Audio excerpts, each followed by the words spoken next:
America అధ్యక్షుడు Joe Biden వెనక్కి తగ్గారు. అధ్యక్ష ఎన్నికల బరి నుంచి తప్పుకున్నారు. ఈ మేరకు ఎక్స్ ఖాతాలో ఒక లేఖను పోస్టు చేశారు.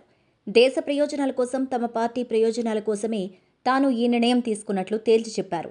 నేను అధ్యక్ష ఎన్నికల నుంచి తప్పుకోవాలంటే ఆ దేవుడే దిగిరావాలి, లేదంటే నేను అనారోగ్యం బారిన పడడమో, రైలు ఢీకొని చనిపోవడమో జరగాలి అంటూ భీష్మించుకున్న బైడెన్ ఒక్కసారిగా మనసు మార్చేసుకున్నారు. దేశ ప్రయోజనాల కోసం తాను పోటీ నుంచి తప్పుకుంటున్నట్లు ప్రకటించారు.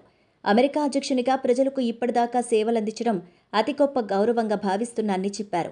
మరోసారి పోటీ చేయాలని ఆలోచన లేదని, అధ్యక్షునిగా మిగిలిన పదవీ కాలంలో పూర్తి చేయాల్సిన బాధ్యతలపై దృష్టి పెడతానని పేర్కొన్నారు.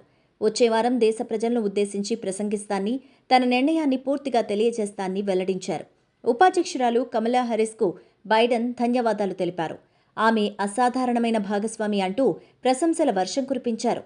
అధ్యక్ష ఎన్నికల్లో డెమోక్రటిక్ పార్టీ అభ్యర్థిగా భారతీయ అమెరికన్ మహిళ కమలా హారిస్ అభ్యర్థిత్వాన్ని బైడెన్ బలపరిచారు.